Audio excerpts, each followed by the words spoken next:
Once we communicate, then we are the power couple. But if we're not communicating effectively on what's really going internally, we are a hurricane or a tornado. 100%. I wanted to become that 10.0 version for you. And I wanted to become that Christian business leader or that leader in my household for you because I really liked the characteristics of it. Kindness, humility, love, peace. And those are the complete opposite of how I had shown up for me. I have to give myself mercy. I have to give myself grace because that's what the Lord does for me. Is He gives me grace and mercy, but understanding is like I repent and make sure that I address those things and ask for forgiveness.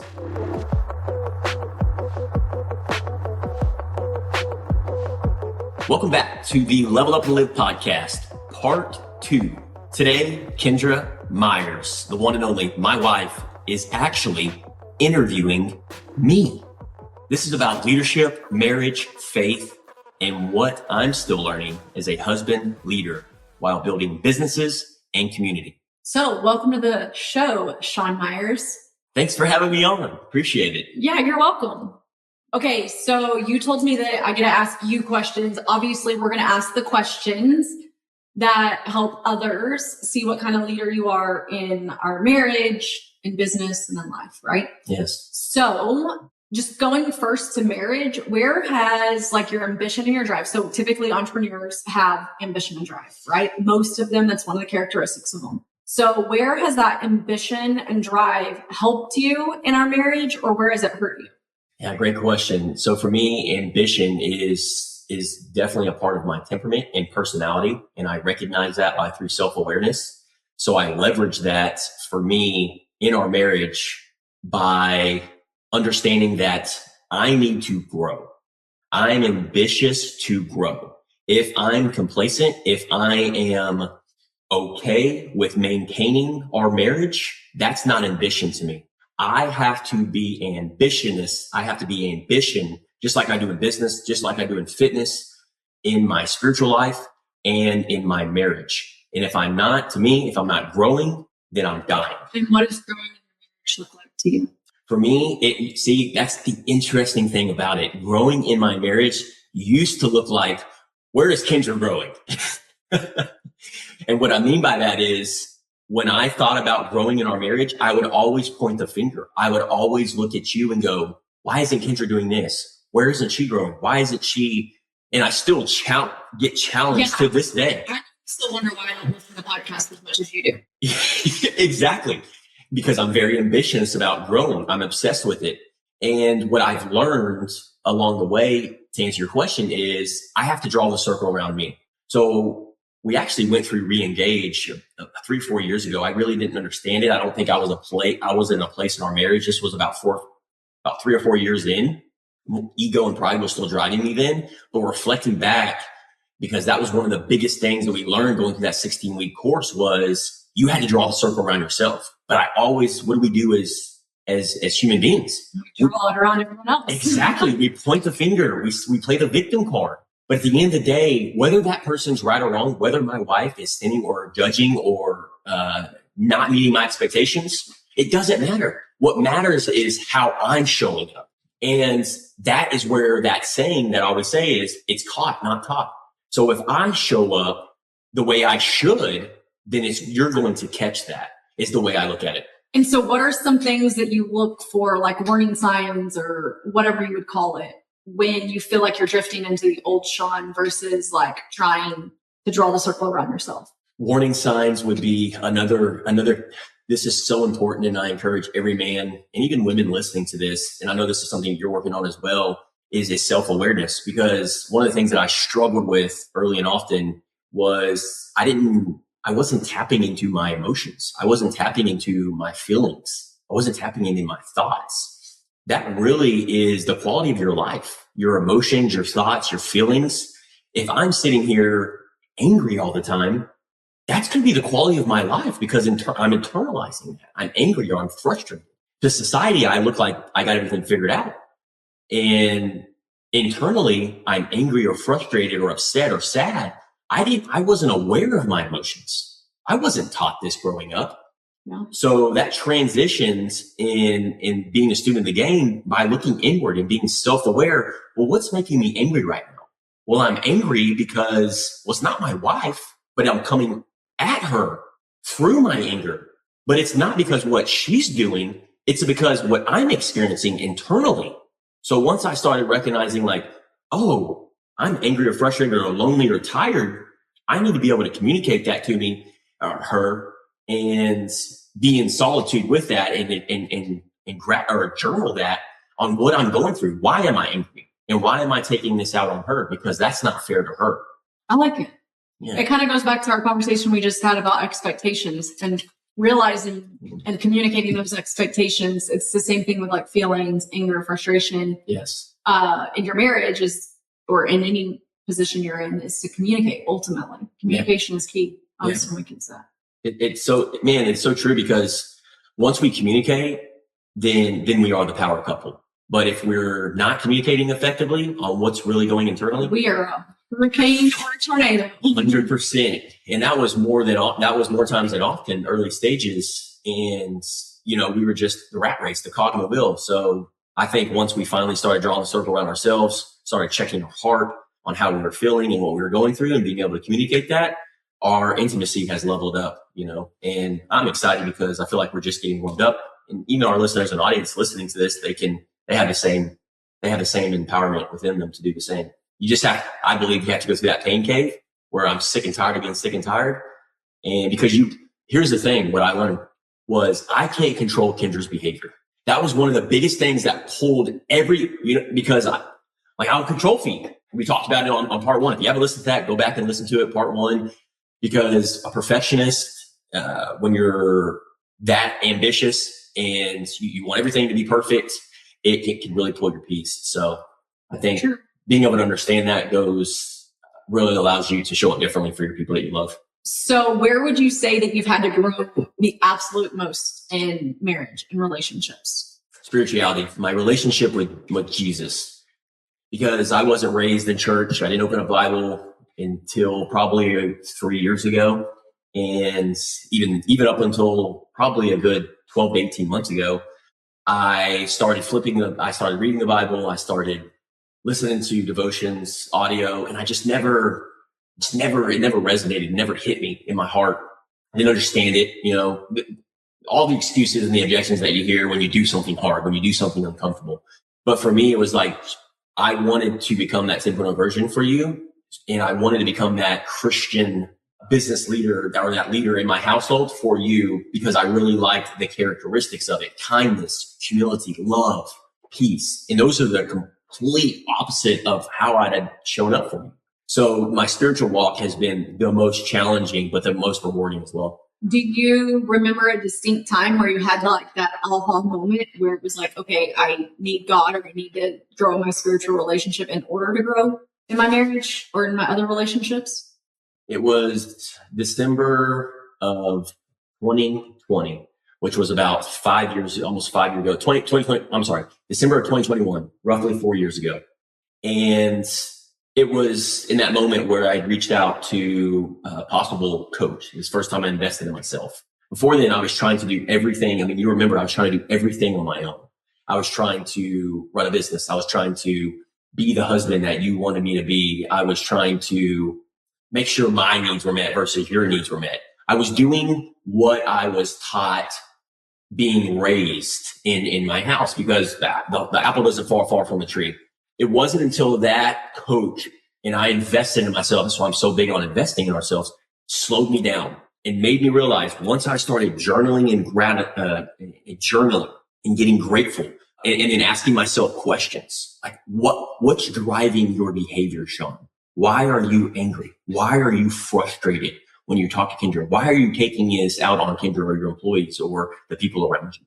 And then once I started getting clear about that, because he slowed me down and I asked myself these questions, it wasn't until I had that aha moment in 2022, roughly 3 years ago, that I had the wake up call going, oh, it's not about the other person because they're not meeting my expectations. It's about me. It's about the person in the mirror. It's about what I'm feeling internally is what I'm expressing externally.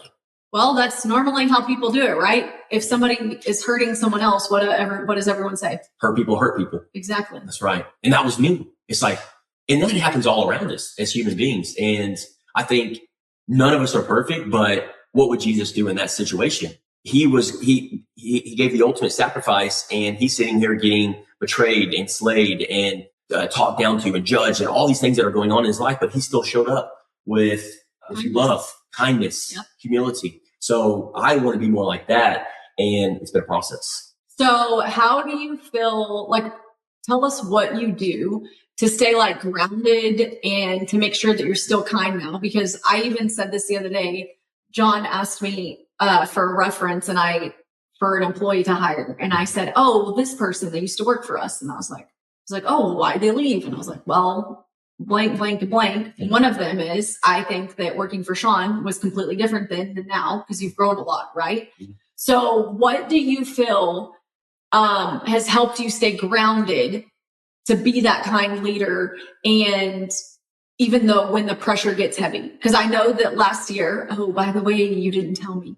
Okay. Oh my gosh. I just realized you didn't tell me. Okay. But the end of the year pressure, the insurance agency, I know that you're not in the business every single day, but we have been trying to we as an entire team have been trying to get to the President's Club for the last 7 years.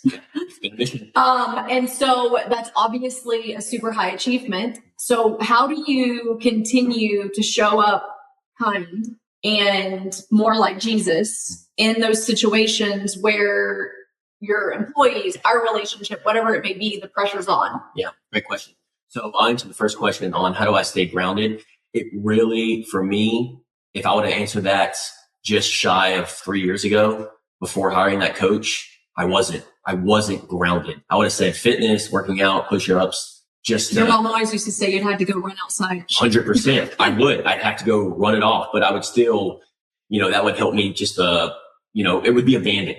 It would be a quick fix. And that was a problem. That's why I kept doing the same thing and expecting different results. But to answer your question on being grounded, as you know, for the last pretty much 2 years, 3 years, I have been spending my first 30 minutes, which are sacred to me, which are non-negotiables. And you even know this.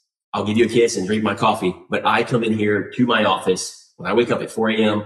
from 4:30 to 5 a.m. That is my groundedness. I come in here, sip on my coffee, listen to Christian music, and read my devotion in leadership, read my devotion in marriage, and then reflect in gratitude on my prior day. And then I read 2 pages in the Bible. That allows me to stay grounded. So when the fires hit at 8 o'clock, when phones start ringing or customers or employees or, if there's something that you need to bring to my attention or whatever it is that I'm going through, I am already grounded. I'm ready to hit the ground running because the Holy Spirit my heart is in a healthy place versus coming from a place of anger, frustration, lonely, or tired. So I know that you just said that, like, putting your routine in the morning helps you stay grounded. But obviously we could be having like the best day in the world and then something happened. Yeah. Tell us what it's like in honesty, what it's like to be Sean when your day has started out great, you're all fired up, you're in a great mood, and then something just really hits you and throws you for an unexpected turn. How do you go back to the grounded? It's a good question. Man, I'm a student of the game, and I am no stretch of perfect by any stretch of the imagination. But I have really worked hard on this. And when something does get thrown at me, especially probably in the last 6 months, the last 6 to 8 months, I've really been able to dial in on it. Just some things that's happened to my life that have really knocked me down on my rear end. I basically have gotten humbled, as we can say it. And before, I would try to always roll up my sleeves and toughen it up and just move on or not stare it down or deflect or mask, like everything's okay. But that I wasn't addressing how I was feeling in my emotions and my thoughts. I was angry and frustrated. So now the last 6 months, I really check my heart. I really slow things down and reflect on how did I talk to Kendra today? How did I show up? How was my Slack message or text message? How was my phone call? How was my voice? And also at the same time, the flip side of that, understanding that I am a human being and I'm trying to correct course on the things that I am not proud of the last 10, 15 years. So this is going to be a process. So I have to give myself mercy. I have to give myself grace, because that's what the Lord does for me, is he gives me grace and mercy. But understanding is like, I repent and make sure that I address those things and ask for forgiveness. And you can correct me if I'm wrong, but I think one thing that you have done when somebody throws something at you and that you weren't expecting, like that curveball comes at you, if you're on the phone, you're usually like, okay, well, let me call you right back or whatever. And used to, you would respond right away. Or in our relationship, if something happens, sometimes you're like, okay, let's just calm down. Let me talk about it in a second. Let me think about this. And so I think sometimes now you pause and reflect versus just responding. Normally in the past, I'd have been reactive. Yeah. I mean, like, you send me a Slack or a phone call, for instance, if an employee says, hey, you have a few minutes to talk? Well, it's 3:00 in the afternoon. I've already put out 4 fires. I'm tired and exhausted, but normally I'm taking that phone call, but I would have been reactive, and that would have just blew back up in my face. And that's what always happened. Now, like you said, I reflect. I'm like, I typically will give it 24 hours. That's usually my rule of thumb, whether it's responding, whether that's being intense. Obviously, it's different in our marriage because if you give it 24 hours, it's going to be a different problem. Well, so now in our marriage, right, your priorities. So my priorities have shifted this year in 2025, whereas faith is first and then second is marriage. So, okay, what does that look like? I need to put everything to the side. I don't care what's happening around me. I need to go pray and meditate on this, take a walk, whatever it is, get my heart right, and then come and talk to you about it. So I have another question too. And I think I know the answer to this, but I'm going to let you answer it. No. What do you do to help us separate like business from work at home and those things that potentially frustrate you while it's like our time? So like some people will say, oh, I leave my work hat in the car and then I walk in and I'm on my husband's hat or whatever. Yeah. Well, you're in the same place, so you can't do that. So what are things that you do to make sure that you are disconnected from work before it's married time or husband time? And that's still a work in progress. I'm definitely a student of the game. I'll be completely transparent there. But one of the things that I feel that I have really trying to be intentional about is time blocking and time management. I'm a big believer in, if you looked at my calendar and you've looked at my calendar. Your calendar overwhelms my brain. But if you looked at my calendar right now, and you've probably seen my calendar, what is it from 4 p.m. to 7 p.m., the time to go to bed? It says family dinner time on my calendar every day. Family dinner, that's right. You get the pop-up on the Google calendar. Because he invited me to the invite. Because for me, if it's not time blocked, then the universe is going to pull me in the direction that it wants to pull me. And so what's the one thing that you do that most people cannot stand? Put it on the calendar? No. What's the one thing that you do when it's that time that you do and most people cannot stand? Give me a hint. Lifeline. Oh my gosh. The phone. Oh, yes. So Sean is actually really good, which it really makes other people angry because... let's talk about that. Yeah, because you're really good at when it's time for family time or whatever it may be, you turn the phone off and you don't even have it on. You don't let work continue to slide through into our time. Like, I'm horrible. I'll have my phone on and I'll answer an email at 8:00 at night if I'm awake or whatever. You don't do that. You don't even have your phone near you. So you don't see any of those notifications. And I know I give you a hard time. I'm like, oh my gosh, you will text me back or whatever. But it's usually because when you are in your time block and say, like yesterday, we were at Summer Moon for the meeting. You didn't have your phone out. You didn't have your phone near you, looking towards you. You know, your phone is typically face down or it's nowhere around. Like half the time your phone is like on the charger in a complete different room. Yeah, I appreciate you sharing that. It really means a lot to me that you recognize that. And I know, yeah, people do give me a hard time about it. Even my family, my dad, my mom, I mean, just in general. But again, to our listeners and audience listening to this, I am a big believer in that. Show me your calendar and I'll show you your priorities. When I look at the priorities, if I'm going to say faith is a priority in my life, and my marriage and fitness is third, and then fourth is business, I need to replicate that. And that needs to fall in alignment with my actions. See, most people can preach this, teach this all day, but I embody that. And there's nothing to me, if my priority is faith and then my marriage in the evening time, if we're on TikTok, if I'm on TikTok at 5 or an email, what that is telling me or should be telling you is that that's more important than me spending this time with you, even though we don't talk. And that's the meaning that I put to it. So if I time block that, I'm not going to be on email or TikTok or social media.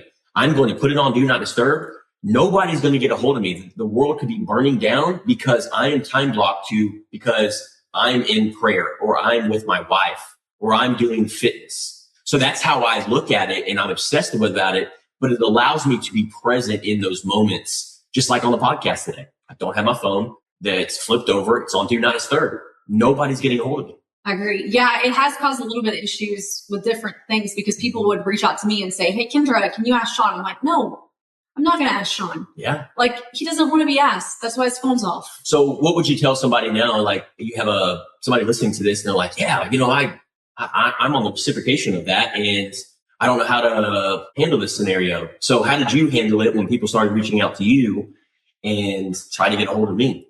Sometimes I would ask you the questions if it were like important. Other times I would just be like, oh, well, send Sean a text and he'll answer it when he's ready.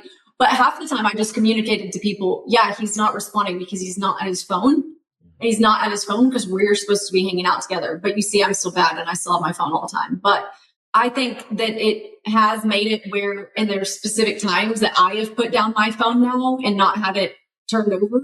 And the reason I brought that up, though, about the phone is because a lot of people in their business and their marriage, they say, oh, well, my husband doesn't have like a work-life balance or whatever. Well, if you time block your schedule and you're supposed to be home, say 6, pretend like you're home at 6. Okay. Well, at 6 to 7 is your family time before your wife puts the kids or whatever in bed. But then from 6 to 7, you shouldn't be on your phone. Right. And if you are on your phone, that gives you the opportunity. And in my eyes, it's like the devil giving his way into whatever it is that you're trying to create. Because if you and your spouse are supposed to be hanging out for that hour and you do have your phone out and you see that text message or you see that emergency call, then you're going to handle it. Right. But kind of like some people tell me, because sometimes I do respond to people's text messages when I wake back up at like 3 a.m. and they're like, I can't believe you texted me back at 3. And I'm like, well, I just hope your phone's on silent. And people are always like, oh, I'm nervous to text you because you go to bed early. I'm like, oh, it's fine. My phone's not even in the room because we don't sleep with our phone in the room. And even if we did, it's on silent. And people are like, well, what would happen if there's an emergency? Well, I pray to God that people know what 911 is. Yeah. Well, right? here's the thing to that, right? If to our listeners listening to this, and even in our own life, if you look back at the last 5 years in your life, how many emergencies have happened? Maybe one. I do remember the one time last year when our neighbor tried to knock on my window and everything. And I don't know, like I was dead asleep and I got some really good sleep. But guess what? My parents did need something. They were not dying. They did need something. And it was like 8:30 at night, but I was sleeping. But they figured it out. And then we worked it out the next morning. Like, even if there is an emergency, I don't know, say somebody has to go to a hospital or something, you're still not going to be able to do anything right then. Yeah. And so, and if you're not getting your sleep or you're not prioritizing the things that's important, are you actually going to show up for that other person anyways correctly? Nope. And then also what a lot of people don't realize is you're letting those other things come before your marriage. Exactly. And ultimately it should be, your priority should be God, then your marriage, then your work. Well, if you can't prioritize that hour a day with your spouse without those interruptions, then that's kind of on you for allowing that to happen. Yeah, you've done a really good job at that. Like even in the evening times, if I'm exhausted or tired and I've time blocked it, it's not always, for anybody listening to this, it's like, oh man, this must be like this every single day. It must be perfect. Absolutely not. So I want to make sure that I acknowledge that. It's like, no, it's not always perfect, but it's something who I strive to become every single day. So and we can talk on this and wrap things up unless you got any questions, but one of the things that we wanted to do in 2026 was we were kind of struggling with was 4:00 would hit. Our entire day would be structured and we'd have it on the calendar. You would have a cooked meal when you got home and then I would be exhausted, but you did such a good job at being intentional, putting your phone away. And I commend you for that. And it's an inspiration to me. And I know you tried so hard at wanting to connect with me and it was a hit or miss because of, however the day went. But we would try to be as intentional as well. But one of the things that we learned on the vision retreat was, okay, what is it about it? It's like, man, we're in the same environment. We need to change things up. We need to spice it up a little bit. And sometimes it's not even talking to your spouse. Exactly. So like we said that one day we could pray together, one day we could, or like do like a devotion together. Yep. One night we could take the dogs on a walk because that is something that's important still is hanging out with the dogs, but not just sitting and like petting them. Right. And then also because we are training so hard, like maybe because I don't prioritize stretching in my recovery, but Sean does, but he usually does it in the morning. And I said, okay, well, why don't we do it like every couple of days together and just put that on repeat so that we're still spending time together, but how much energy does it take to stretch? Like if it's one of those days where you're like, dude, I really don't have the energy to have a conversation or to dive deep into any topic today. Like, let's go stretch. Yeah, because in stretching, you're not having a full-blown conversation. No, you're shivering. We did that this morning and gosh, I was like, man, we're getting a full-blown workout right now. But yeah, and so it's just changing it up, but also communicating like, hey, I am mentally exhausted, but not physically. So maybe tonight we could just go take a walk or whatever. That's right. Really good. And so just changing it up. But I think that the key word is that it's intentional. And to be honest, I'm not saying that a spouse should complain if their spouse is doing something wrong. I talked about that kind of on the first one that we did. But if you're constantly hearing the same complaints all the time, stop thinking that the person is so wrong for complaining. Instead, really listen to understand what they're complaining about. Yeah, and pray on it. Yeah, it's because like, it might be that you actually aren't intentionally picking up your phone when you're during family time, but your phone is not on silent. You didn't put it on silent. And so now it's interrupting you without intention.